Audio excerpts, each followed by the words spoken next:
and I mean, every government program that starts, everybody loves, right? There's a constituency that loves it, and they show up to fight for their money. And I know as elected officials, we have to fight back on that.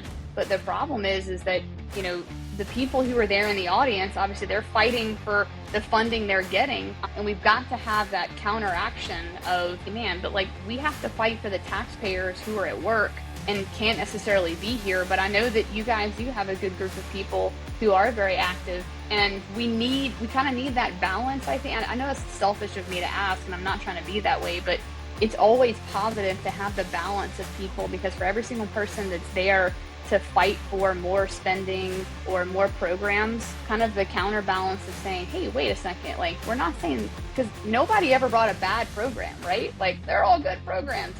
We'll be a little bit exactly. But everything has a constituency to it. So to have that counterbalance of saying, look, it's a good program, but should the government really be funding it?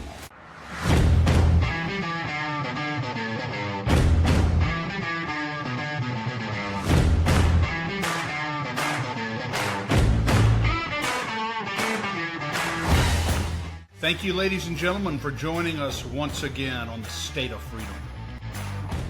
The State of Freedom is a listener-supported podcast. We're committed to pursuing the truth about policymaking, decisions, and situations in Louisiana and at the national level that stand to impact our freedoms. Please become a monthly supporter of the State of Freedom at freedomstate.us as we continue to expand the voice of liberty across Louisiana and beyond. Good morning, everybody. Joining us today for our first interview with a legislator this legislative session is Representative Julie Emerson. Julie chairs the House Ways and Means Committee, and she will be sharing with us today her perspective on Constitutional Amendment 2 from the March 29th ballot, and we will be talking to her about her views on the future of the state budget and taxes as well. Before we get into all of that, let me read the scripture of the day. It's 1 Timothy chapter 3, verse 16. And I have it right here. Let's see. It says, "For the mystery of righteousness is truly amazing. He was revealed as a human being and as our great high priest in the spirit. Angels gazed upon him as a man, and the glorious message of his kingly rulership is being preached to the nations. Many have believed in him, and he has been taken back to heaven, and he's ascended into the place of exalted glory in the heavenly realm. Yes, great is this mystery of righteousness." And this verse is the story of Jesus, and it was a confession and a hymn of the early church. And as we are nearing the end of Holy Week, let me encourage you to make a point to spend time reading the scriptures and meditating on Jesus's finished work of salvation through his death on the cross, his burial, and his resurrection. The entire Bible points to Jesus as the holy and only perfect sacrifice, who determined before time began, before speaking creation into existence, that he would come to rescue and redeem us from sin. Romans 10:9 and 10 says that if we confess with our mouth and believe in our heart that Jesus is Lord, we will be saved. And 1 John 1:9 says that if we confess our sins, he's faithful and just to forgive us and cleanse us from all unrighteousness.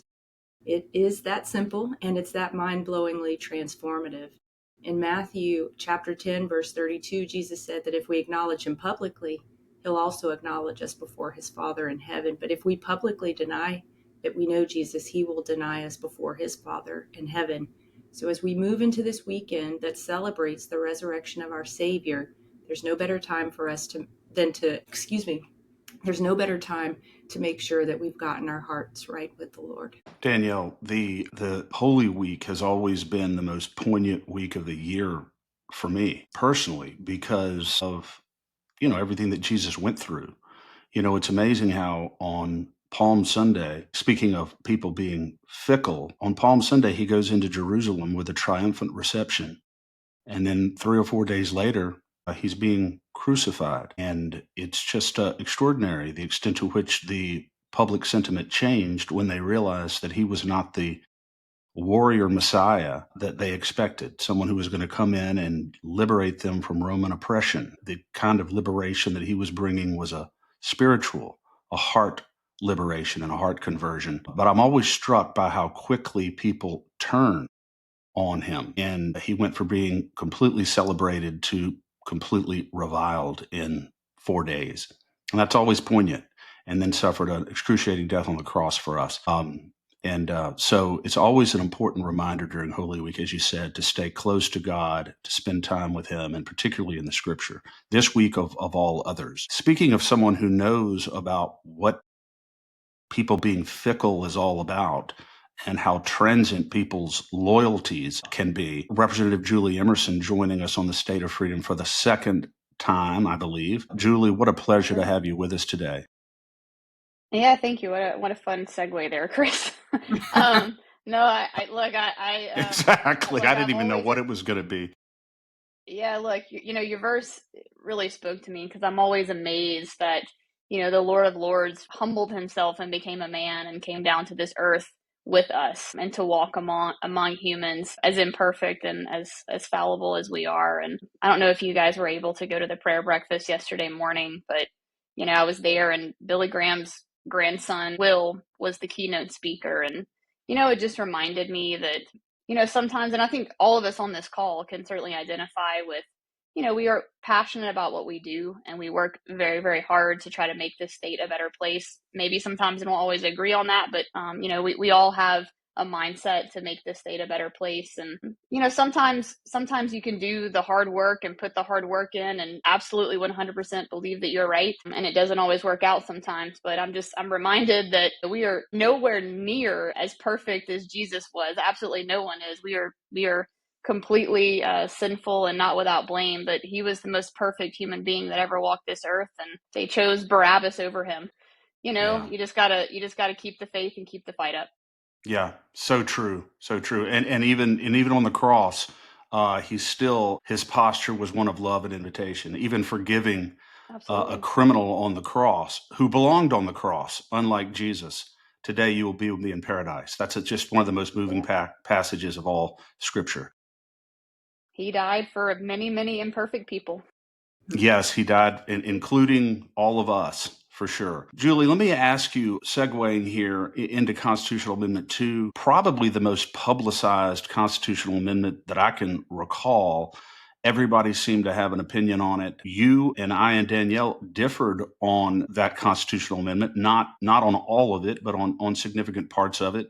And as we know, it was defeated. What lessons, if any, were learned in that process? Procedurally, substantively, now that you've had some time to reflect on it, what have you learned from that process? Absolutely. Like, and I've, this is my 10th year in the legislature. And in all of my time here, I've certainly learned that big ideas and big reforms, a lot of times you have to keep bringing them, multiple years, multiple debates, making multiple changes to get big reforms across the finish line. Of course, in this case, these were constitutional changes. And so you have to go a little bit further and you have to get approval from the people. It's not just a legislative instrument. And so, I have to say, I've probably learned some of the most valuable lessons I've learned in the legislature throughout this process. And I'm appreciative of it. We took a big swing. We had a lot of ideas that we wanted to make some changes to the Constitution to hopefully move our state forward. We need some fiscal reform measures. I think we could all agree on that. But, we took a big swing and obviously we swung for the fences and did not get a home run on that. And that's okay. I was a little sad on Saturday night, but then Sunday morning I woke up with a renewed sense of purpose and really had a lot of really good conversations. One was with you, Chris, and kind of going back and forth trying to learn where we went wrong. And was it just the proposals? Was it the way that we did it? Was it certain things in the proposals? And I think it was a little all of the above. But certainly I heard from many, many people, and including a lot of folks that are involved with the organization as well, that, hey, I really liked 90 to 95% of this. It got a lot of things in this were really good. Just couldn't live with, one or two things or whatever it was. And would like to see it, broken up a little bit differently and debated a little bit more. And so I really, even though it was challenging, because sometimes the debates were not always nice, which, hey, most of them are not, and that's okay. But, I think that we saw a tremendous amount of engagement from the public, which is awesome. You know, even though sometimes it's a bit vitriolic, I would rather more engagement than nothing. So, hey, we can handle all of the different types of engagement as long as we're getting feedback from people. And I really think that we did.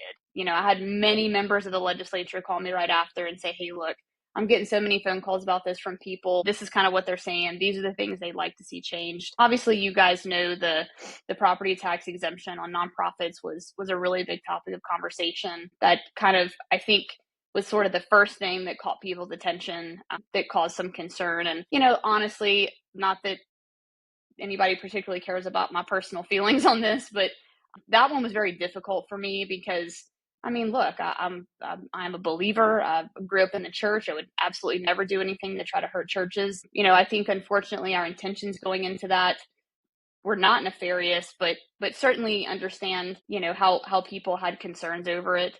You know, unfortunately, it just, after it passed in November and it was on the ballot, you can't make amendments after it passes the legislature. And we did try to address the concerns that were brought about while we were debating it. You know, so look, I take those to heart, and I understand that, you know, we made mistakes there. We need to clean that up. That was not something that people wanted, and that's fine.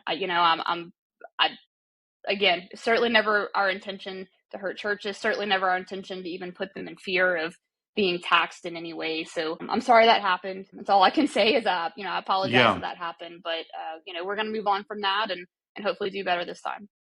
Yeah. Yeah. And You know, Julie, and it's all about humility, you know, and you've demonstrated humility in the process, you know, and that's how we get better and that's how we grow. And Julie, the fundamental concern that we had about the amendment was not even so much the substance of it, because there were some very good things in it. We made a comparison between the actual ballot language, which I don't think you drafted the ballot language. I don't think you were responsible for that. I think the legislature approved the ballot language, but there just appeared to be some substantial differences between what was articulated on the ballot and what the proposed amendment actually did. And our position simply was that regardless of how you vote, and everybody has a right to vote how they want, one thing that's fundamentally important is that people know what they're voting on. And I wish we lived in a society where everybody would go read every bill. We read a lot of bills, but most people don't, quite frankly, and most people rely on ballot language to determine how they're going to vote. And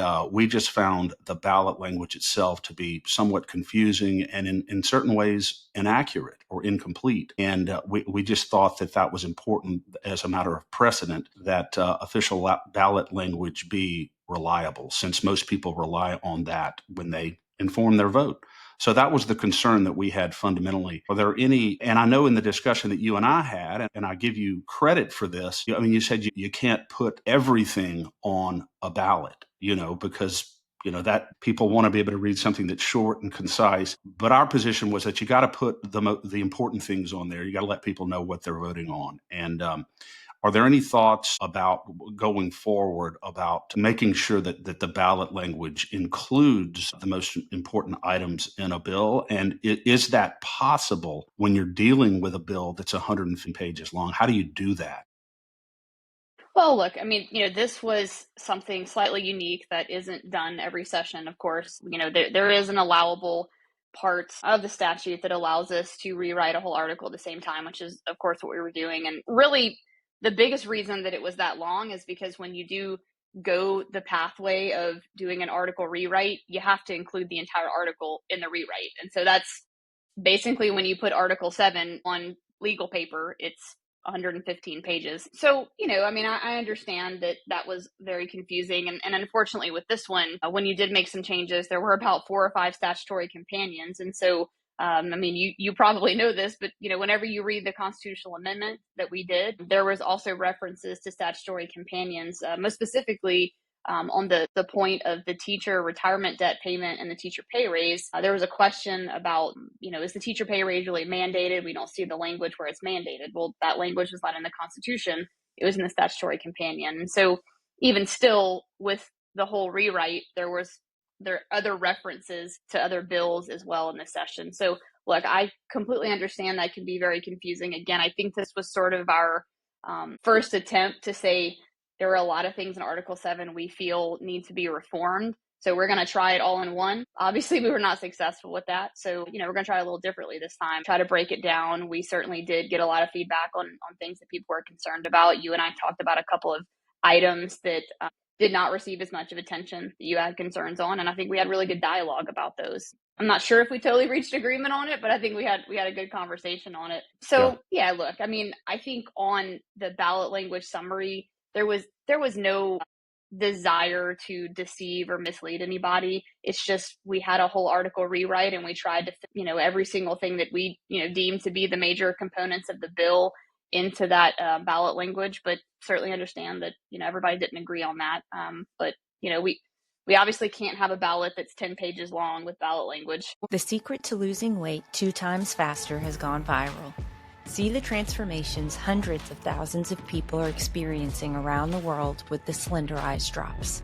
These homeopathic drops are proven to control appetite, support thyroid function, help balance the body's pH, improve energy, boost mood, and increase metabolic rate. I've heard firsthand testimonials from droppers in their 20s to droppers in their 80s who say that the Slenderized drops have completely revolutionized their lives. Try the drops today to see the results for yourself.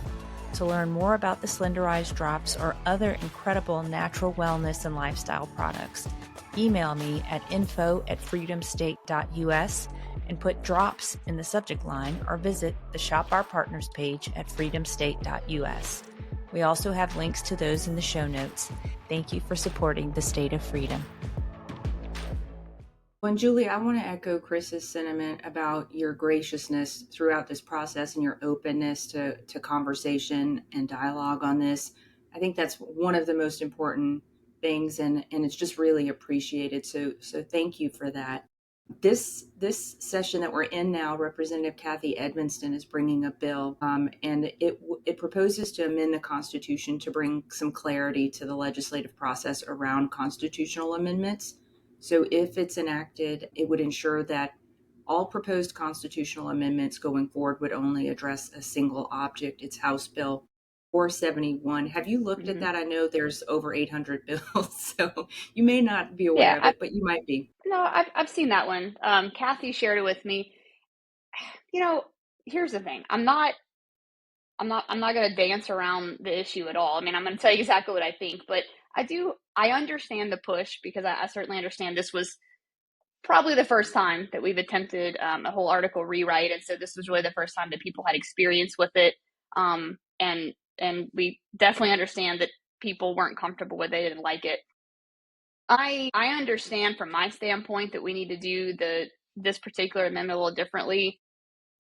I'm not opposed to Kathy's amendment. I can't tell you for sure that I'm 100% for it yet. I do have a few questions, only because there's been a lot of conversation, and I don't know that I've ever actually gotten feedback from you guys on how you feel about it. But the interesting thing is when I got feedback after the amendment failed, I saw a whole bunch of people sending me messages on social media saying, y'all just need to do a whole constitutional convention. Just do like they did in the 70s. Just take the convention process, take a year to do it, debate all this, these types of things, open it up that way. I have a lot of reservations on whether or not that could really truly happen, because we just saw a rewrite of one article and there was a lot of confusion on it. And look, I think thankfully these days, and I think you guys would agree, even though people, they want more transparency from their government, I do think we are operating in a day and age where thankfully there is more access. We're not back in the 70s anymore, where you kind of had to have a delayed reaction of seeing what people write in the newspaper. And you have like real-time access to what's going on.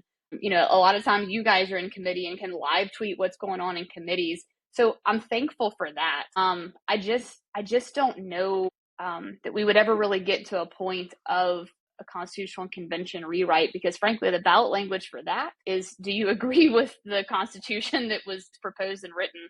And that's really the only ballot language. And so, we would be asking everyone to do their due diligence and read an entirely new Constitution. So I don't think that the article rewrite should be used often at all, but I like the ability to have the avenue to do it. You kind of have like a little bit of a mini constitutional convention in that. But I do absolutely understand that voters, certainly in this particular instance, want things that are more concise, that are to the point. And very understanding and willing on that. So yeah, I mean, look, I do look forward to looking at Kathy's amendment more, debating that. And I'm not telling you that I'm entirely against it. I understand the outcry from the public of wanting that. So we'll talk about it. I just, as you guys know, when you make constitutional changes, it's hard to change them back to. So Yeah, and Yeah. as you were talking, one, I have a lot of reservations about a constitutional convention. I'm not sure that's the sure. best way forward, even though I Yeah, do absolutely. think I do as that well.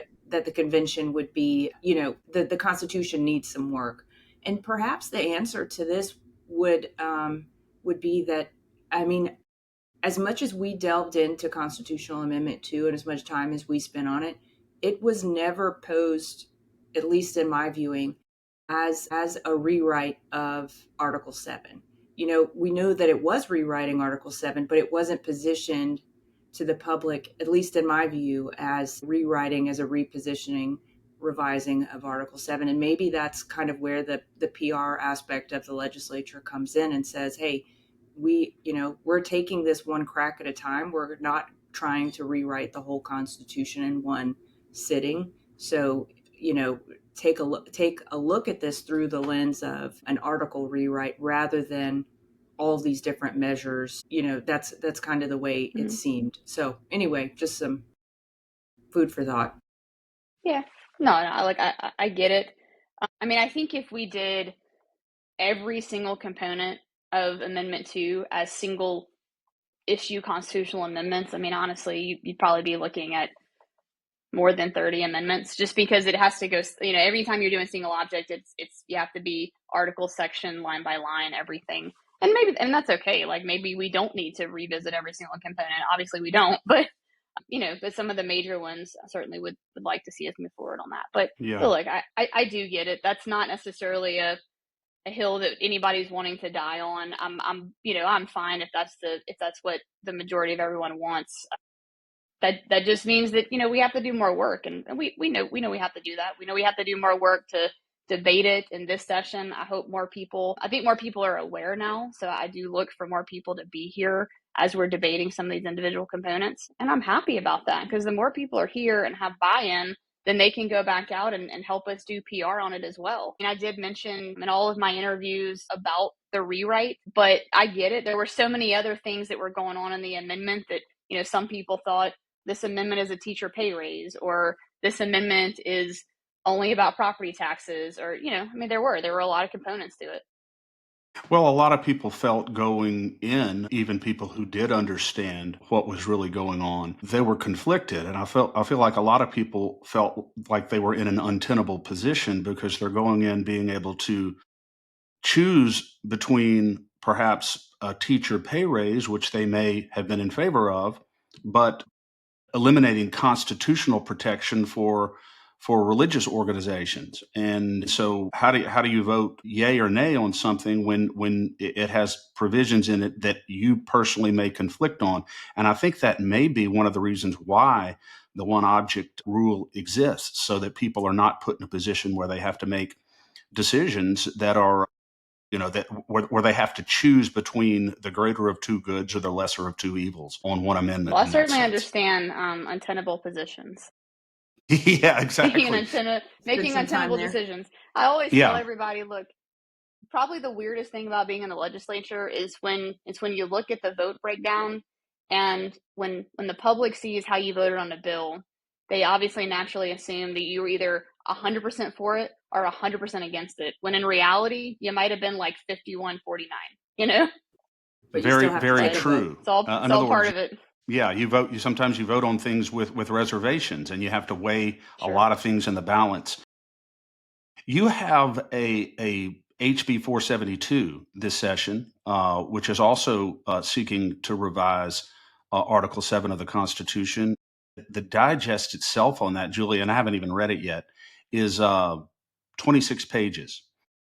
Yeah, let me address that really quickly. Yeah. So I just want to be very clear about kind of why I introduced that. So of course, the amendment failed on March 29th, and the week following was bill filing deadline week. And I did think it was absolutely worth, and truly based on a lot of phone calls I had what I would categorize people who would traditionally be in favor of some of the reforms like this, but I mean, like yourselves, who maybe had one or two issues and just didn't feel comfortable with it. All of the phone calls I received were people saying, please revisit some of these topics. And so I did feel compelled, based on that feedback, to revisit some of the topics.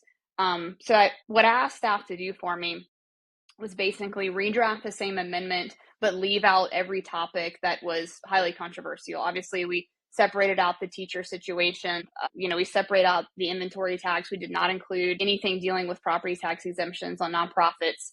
And to have that instrument for me, there will certainly be amendments to that. We will absolutely be taking certain topics out of that.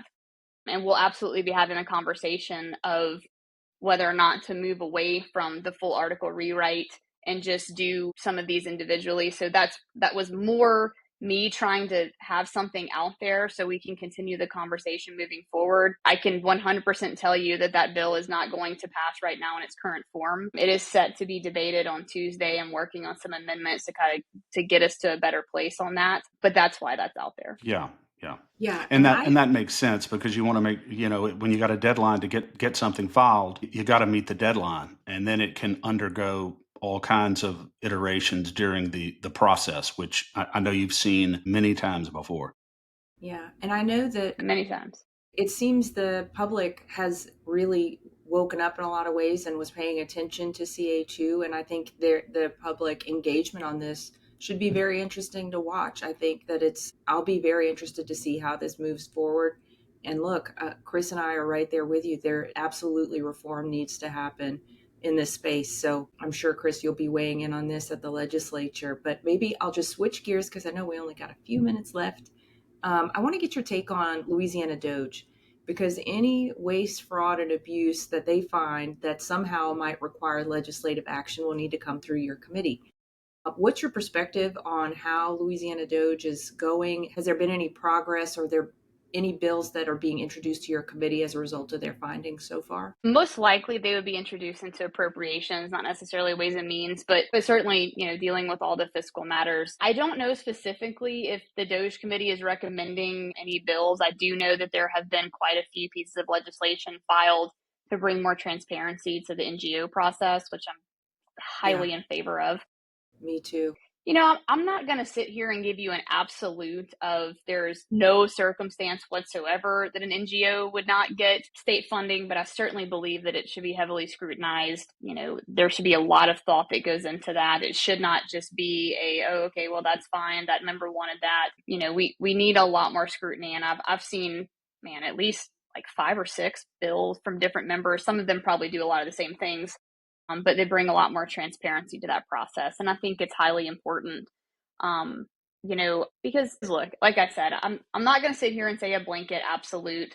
There's no situation ever, where we wouldn't give some type of grant to help a particular situation. But think about all the roads and bridges and water lines and sewer plants and all kind of major government functions that we are supposed to be funding ourselves directly or helping locals with some of their funding or whatever that may be. From my standpoint in my district, we're replacing all of the water lines in the city of Carencro because they're so old and we have brown water. And, we're at capacity because it's the fastest growing city in Lafayette Parish. So we have to build another sewer plant to keep up with sewage capacity, which is a lovely thing to talk about. But, so all of our roads are falling apart. So that's the thing we have to concentrate the most on. So, but look, I absolutely think that I applaud those guys. I did not get appointed to the DOGE committee, but I love it on the federal level. I love it on the state level.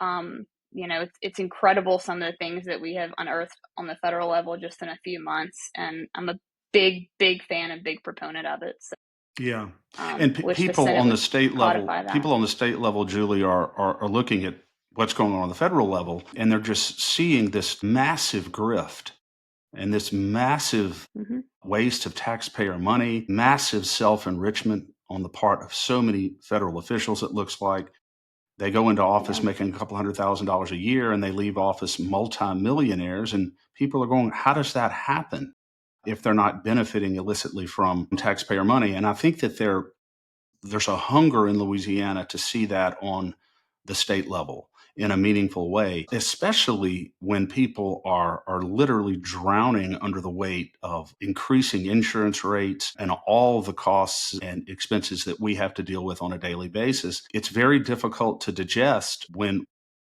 it's very important, let me put it that way, for people to see some meaningful action to expose some of the waste and the fraud in our state government. And, nobody's going to convince me that it doesn't exist and that it's not there, because I'm sure you would agree it is there. We And just have to yeah, have the and look, will. I'll tell you guys, it's challenging from a legislative standpoint to make gigantic cuts because you have to get majority of both chambers to agree on it. And I'm going to follow up with this. We can do it, but we have to have what happens at the Capitol, and you see it because you're here.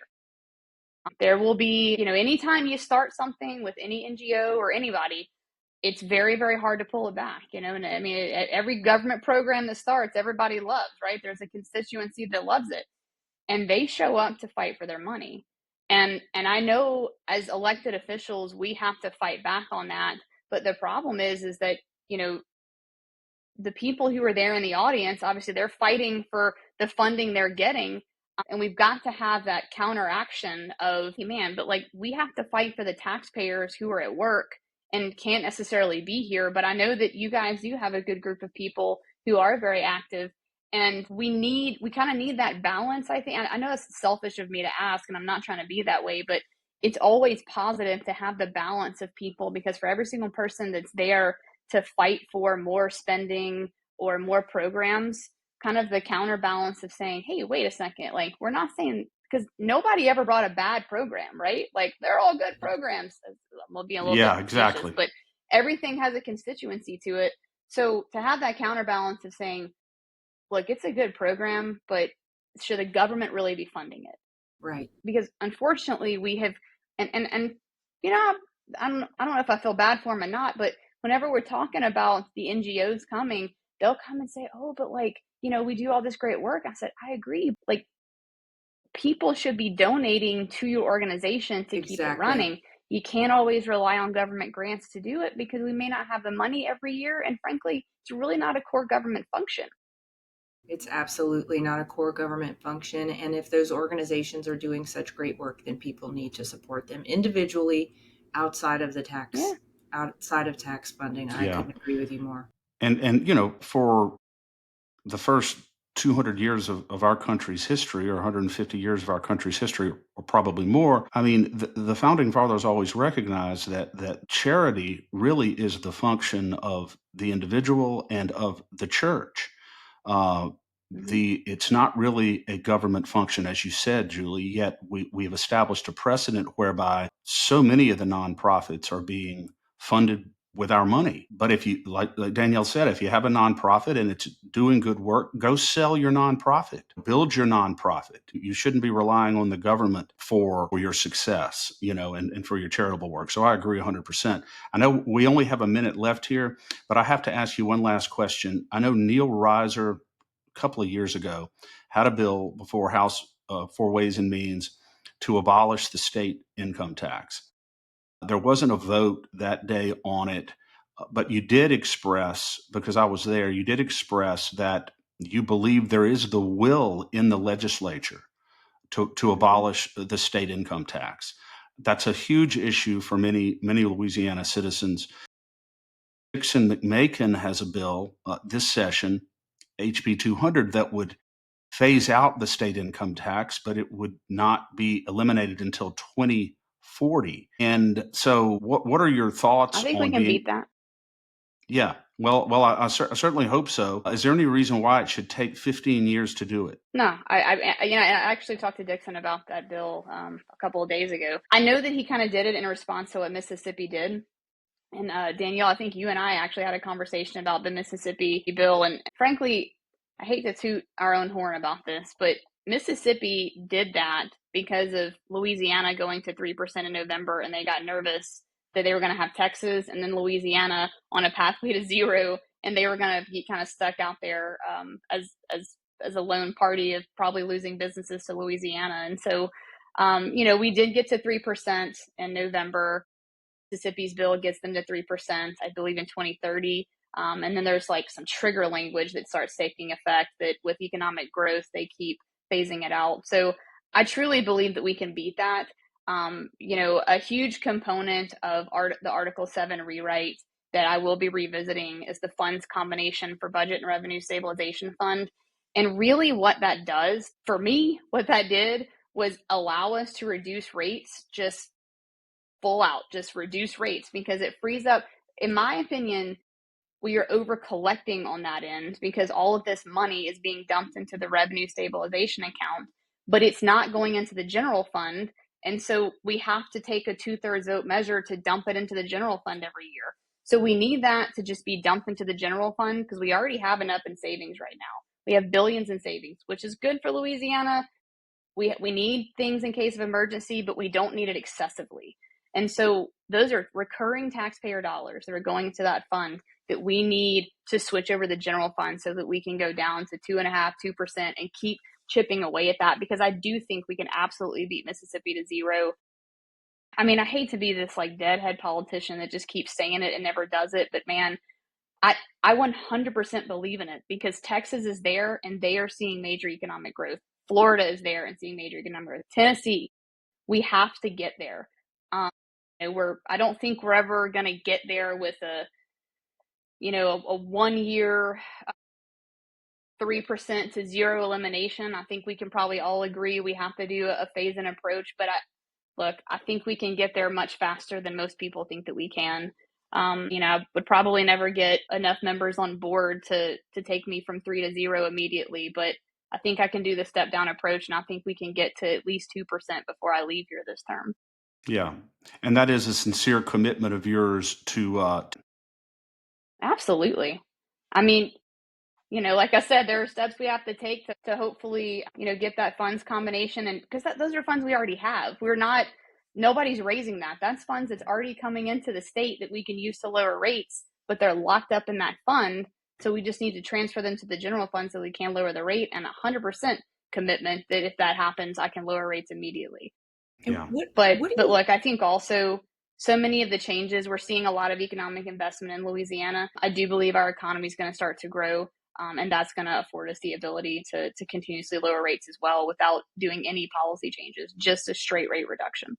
Yeah, with the widening of the base, what do you think about all the bills that seem to be cropping up this session for tax credits for different things? I feel like the broader view should not be, in my mind, to give all these special interest groups tax credits. Why don't we just get rid of the credit and let everybody have a piece of the pie? Yeah, look, I totally agree. I think my overall view on that, and from looking at what other states do with their incentive programs to attract businesses and everything, if you have some type of incentive program, it needs to apply to all businesses, not just one particular type of business. You've seen there's a lot of states, and Louisiana is moving in this direction, where we have like some little fund that helps with some site selections and helps run utilities and clear off sites for major investment. I think that's incredibly worthwhile because that's not favoring one industry or another. I think a lot of these credits that we have that favor one particular industry, it's just, and I'm really not trying to pick on anybody, it's just difficult because that means that every other business, every other taxpayer in Louisiana is subsidizing that industry to be here. And I mean, if it's a worthwhile industry that's bringing tons of jobs, we can have the conversation, but I just don't know that I know of any that are worth making everyone pay more and more of tax, more of our taxpayer dollars to attract that business here. So kind of my overall view on it. We're going to have a lot of conversations about credits. I've had about, 30 phone calls from members saying, look, I know we're not doing credits, but I've got this one. It's really good. Everybody's got this one that's really good. Right. We thank you so much for your openness with us, for your willingness to continue having conversations about this. And as you said at the outset, we may not agree on everything, but we certainly have the same ultimate objective, which is to create a fiscally sound, healthy, prosperous state here thank you for your efforts in that regard. And also just wanted to say on an entirely different issue, Julie, your consistent stance on the cultural and the social issues that affect our state and affect so many conservatives here. You've always been such a stalwart on those issues, standing strong for the values, cultural and moral values that made our country great to begin with. So thank you for being such a champion on those issues so consistently during your time in the legislature. And once again, thank you for joining us today, and we look forward to talking again. All right. Thank you, guys. Thank you, Julie. I'm excited to share a fantastic opportunity for State of Freedom listeners who are interested in investing in precious metals or even starting a home-based business in the precious metals industry. Metal Stacks is a precious metals collectors club where you can buy your metals at the best prices on the market, actual dealer cost. They are beating the big sites. They have no credit card fees and no minimums. If you're just interested in purchasing metals at a great price, visit metalstacks.com/dwalker.